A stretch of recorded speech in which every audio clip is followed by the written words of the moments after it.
Samedi 28 mars, Université Émeraude du Congo a vibré au rythme de la connaissance et de la réflexion à l'occasion de sa journée scientifique.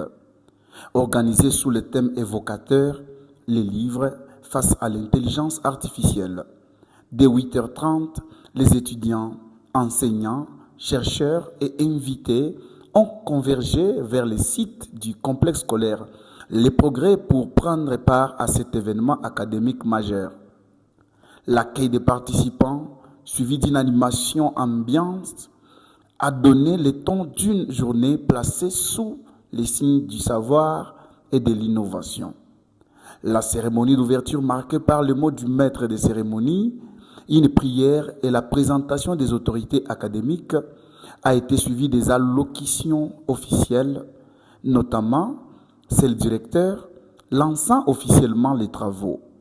Cette journée est avant tout un espace de dialogue et de réflexion où se rencontrent différentes générations de chercheurs et de différentes approches scientifiques. Elle permet de valoriser les travaux menés au sein de l'université, d'encourager la collaboration interdisciplinaire et de créer des passerelles entre la recherche fondamentale et les applications concrètes au service de la société. Je tiens à saluer tout particulièrement l'engagement de nos enseignants-chercheurs et de nos chercheurs, dont le travail contribue chaque jour au rayonnement scientifique. Le moment fort de la matinée a été l'exposé du thème général présenté par le docteur Antoine Kayaya. Dans son intervention, il a mis en lumière les enjeux et défis actuels que pose l'intelligence artificielle face aux livres, soulignant à la fois les opportunités et les risques pour le monde académique et la production du savoir. Pour analyser les données qu'il contient et pour enrichir notre manière d'apprendre, ce que nous devons savoir, l'intelligence artificielle est intelligente lorsque vous êtes intelligent ou intelligente. C'est ce que vous devez savoir. L'intelligence artificielle est intelligente, c'est lorsque vous-même vous êtes intelligent. Au-delà de ça, parce que la plupart pensent que tu arrives comme ça avec l'intelligence artificielle, directement les histoires commencent à sortir de soi. Non, vous devez être intelligent. Communications scientifiques ont ensuite permis d'approfondir la réflexion. Plusieurs intervenants ont abordé des thématiques clés, notamment la médecine face à l'intelligence artificielle, l'imitation du marché du travail, ainsi que les relations internationales à l'ère de l'intelligence artificielle. Demain, votre titre aura de l'importance? Point d'interrogation, vous avez la réponse. Aujourd'hui, vous travaillez. Est-ce que la façon dont vous êtes en train de travailler aujourd'hui, c'est cette façon-là que les autres étaient en train de travailler? Point d'interrogation parce que vous avez une réponse. L'intelligence artificielle, l'emploi et l'avenir de nous, cadres universitaires. Des relations internationales. Selon les réalistes, ils trouvent que la cause de la guerre, c'est la quête de la puissance des acteurs internationaux, notamment des États. Donc, lorsque un État cherche à être plus puissant, et par cette quête de puissance, c'est ça qui est la source de la guerre. Là, c'est selon la conception des réalistes. Mais le même phénomène qui est la guerre, pour les libéraux, pour eux, la cause de la guerre, c'est le manque de coopération internationale. On a trouvé un moyen de lutter contre les phénomènes sismiques.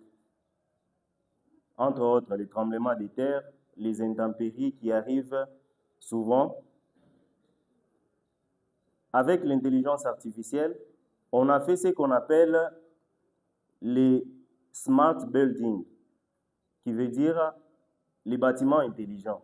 C'est qu'avec un bâtiment intelligent, chaque intervention a suscité un vif intérêt, suivi d'un échange enrichissant avec le public lors de la session des questions-réponses. RDC, la majorité de la population vit en dehors de la nouvelle technologie de l'information et de la communication. Dans des pays reculés, ce n'est pas tout le monde qui utilise l'intelligence artificielle. Est-ce que grâce à l'intelligence artificielle, on ne peut pas avoir les connaissances basiques qu'on trouve dans les livres? Merci. Un panel d'échange modéré par Anaclet Jimwena Kabeya a permis de confronter les idées et d'ouvrir les débats sur les perspectives futures. Merci beaucoup, monsieur le journaliste. D'emblée, vraiment, je suis très content parce qu'avec ce thème, c'est un thème qui gangrène un peu, en tout cas, le monde aujourd'hui. Si nous parlons de l'intelligence artificielle, la plupart des gens pensent que le livre doit être effacé. Or, l'intelligence artificielle, telle que nous savons, c'est un outil qui vient nous aider à booster seulement le livre. Or, nous ne devons pas oublier des bases. C'est-à-dire que les bases doivent rester, c'est les livres. Et aujourd'hui, vous allez voir que nous constatons maintenant qu'il y a de paresse des personnes, des étudiants, des chercheurs, des doctorants, des masterants, par rapport à l'IA, qui est l'intelligence artificielle, qu'eux pensent que l'IA vient remplacer les livres. Les livres restent, mais on doit booster. C'est-à-dire qu'on ne peut jamais avoir la connaissance sans pour autant avoir de base qui est des livres dans des bibliothèques. Ce qui fait effacer aujourd'hui dans des bibliothèques. Nous ne trouvons pas des étudiants dans des bibliothèques, or c'est la base. Or, nous demandons maintenant aux chercheurs de ne plus maintenant effacer les livres dans des scènes scientifiques. Or, les livres doivent être là et l'intelligence artificielle vient booster, pourvu que le chercheur soit à la une. Et aussi, il doit avoir au moins des bases. Mais en tout cas, c'est ce qu'on voulait faire la journée d'aujourd'hui. Nous avons voulu vraiment expérimenter et parler sur ça, faire un peu la différence qui existe entre ces deux, leur parallélisme, le point d'accord, le point qui aide par rapport à l'intelligence artificielle. Parce qu'il y a risque que demain, que les gens aussi soient écartés dans la vie active par rapport à quoi? Par rapport à ne pas connaître aussi l'intelligence artificielle. Comment utiliser? Utilisons l'intelligence artificielle pour le bien, pas utiliser l'intelligence artificielle pour se nuire et s'effacer sur des scènes scientifiques. Voilà ce qu'on avait aujourd'hui comme notre thème, les livres face à l'intelligence artificielle. Merci, monsieur le directeur. Merci, je vous remercie. Merci beaucoup, monsieur le journaliste, de la question. Nous savons que chaque jour qui passe, il y a toujours une nouveauté. Il y a toujours quelque chose de nouveau. Et nous aussi, nous sommes en train d'apprendre à chaque minute, à chaque seconde. Nous avons compris qu'à l'heure qu'il est, beaucoup d'intellectuels gardent encore les anciennes notions.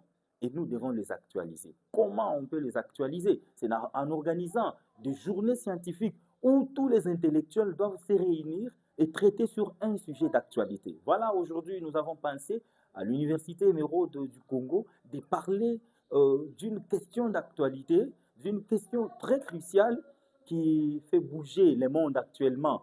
Les livres face à l'intelligence artificielle. Le livre est là. Quel est le devenir demain de ces livres avec l'intelligence artificielle? Beaucoup de gens actuellement se permettent de lire dans le téléphone. Ils lisent, ils travaillent avec l'intelligence artificielle, mais ne comparent pas les notions, n'analysent pas les données fournies par l'intelligence artificielle par rapport aux livres qui sont déjà fiables. Et nous avons voulu échanger avec tout le monde pour connaître les avantages et les inconvénients. Comment utiliser les livres à bon escient? Comment utiliser l'intelligence artificielle objectivement? Parce que ça s'utilise actuellement à tort et à travers.